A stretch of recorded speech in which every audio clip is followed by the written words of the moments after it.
नमस्कार। हाल के महीनों में भारत एवं पाकिस्तान के बीच परिस्थितियां काफ़ी तेज़ी से बदली हैं।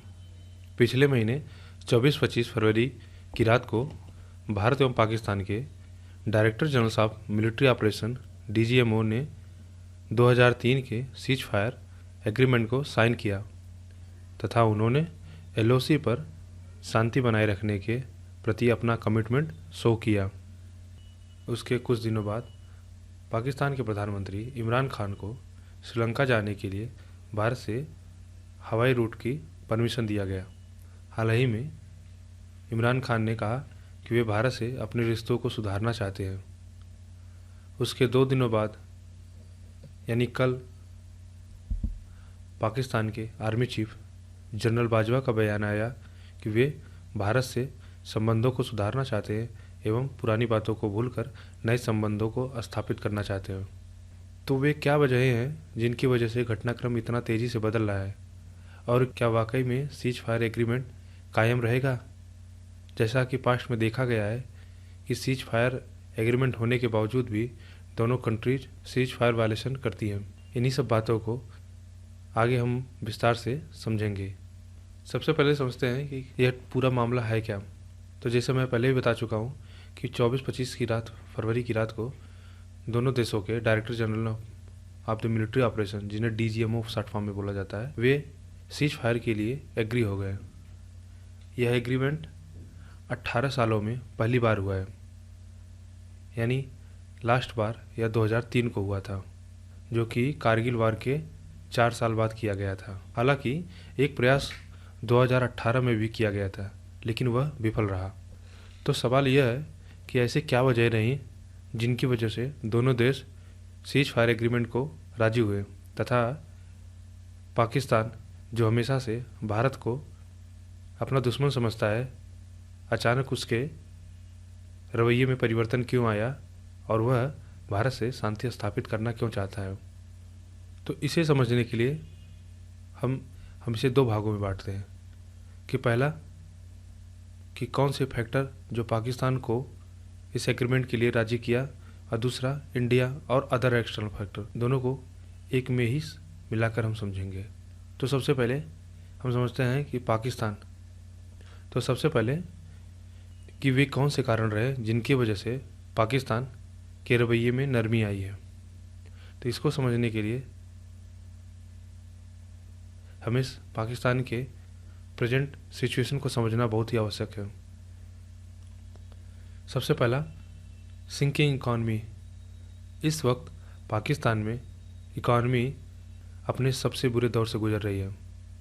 वहाँ पे वेल्थ जनरेट नहीं हो रहा है, बाहरी कंपनियाँ नहीं आ रही हैं, पाकिस्तान में फैक्ट्रियाँ ठप पड़ी हुई हैं, और पाकिस्तान में पिछले 12 सालों का सबसे हाईएस्ट इन्फ्लेशन है, जो कि इस समय वर्ल्ड का सबसे हाईएस्ट इन्फ्लेशन है। पाकिस्तान की पर कैपिटा इनकम भी $1625 से गिरकर $1325 हो गई है। इतनी पुअर इकॉनमी से वो भारत से मुकाबला नहीं कर सकता तथा लगातार LOC पर टेंस सिचुएशन की वजह से पाकिस्तान को आर्म्स एंड एम्यूनिशन पर लगातार खर्चा करना पड़ रहा है, जिसकी वजह से उसके मिलिट्री एक्सपेंडिचर में इजाफा हो रहा है, जो कि पाकिस्तान जैसे देश को इस समय बियर करना संभव नहीं है। दूसरा है कैश ट्रैप्ड। इस समय पाकिस्तान का total public debt financial year 2019 to 2020 36.3 trillion rupees है, जो कि ऑल टाइम हाई है। तीसरा है पाकिस्तान का लगातार तीसरी बार FATF financial action task force में ग्रे लिस्ट में जाना, जिसकी वजह से पाकिस्तान को काफ़ी ज़्यादा इकोनॉमिक लॉस सहना पड़ रहा है। पाकिस्तानी थिंक टैंक की माने तो पाकिस्तान को FATF में ग्रे लिस्ट में होने की वजह से $38 बिलियन का नुकसान हुआ है, और पाकिस्तान को FATF ग्रे लिस्ट से निकलने के लिए भारत की मदद चाहिए। इस वजह से भी वह भारत से अपने संबंधों को सुधारना चाहता है।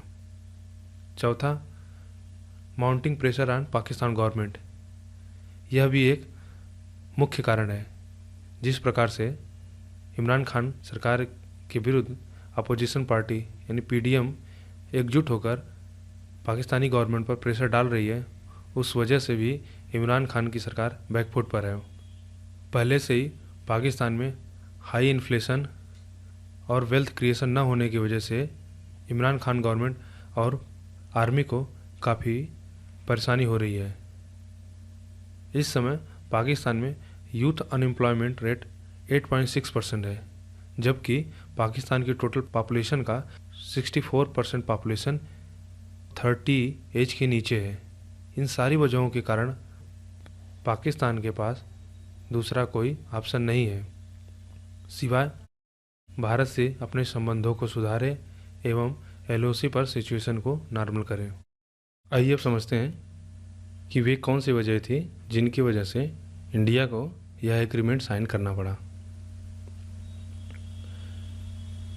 तो सबसे पहले कोई भी देश अपने पड़ोसी देश से रिश्तों को नॉर्मल करना चाहेगा ताकि दोनों देशों में शांति बनी रहे एवं दोनों देशों की इकॉनमी फ्लरिश हो। लेकिन भारत के लिए यह इतना आसान नहीं है। इस समय भारत एक टू फ्रंट वार थ्रेट से जूझ रहा है।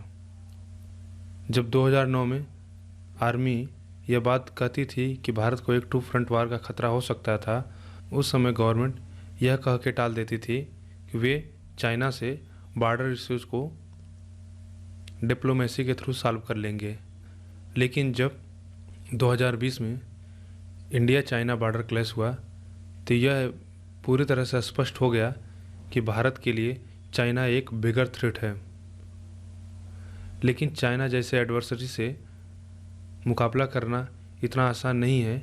इसी वजह से भारत ने जब इंडिया चाइना बॉर्डर क्लैश हुआ तो तत्काल में काफ़ी हथियारों को परचेज किया।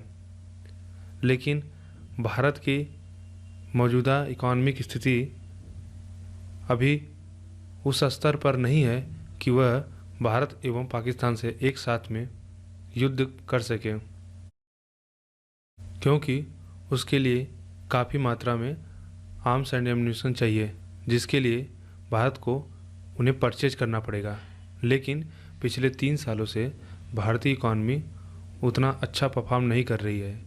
2020 में आए कोरोना की वजह से भारत का इकॉनमिक ग्रोथ नेगेटिव में चला गया था और भारतीय इकॉनमी रिसेशन का शिकार हो गई थी, जो कि एक मुख्य वजह है जिसने भारत को एलओसी पर सिचुएशन को नॉर्मल करने पर मजबूर किया।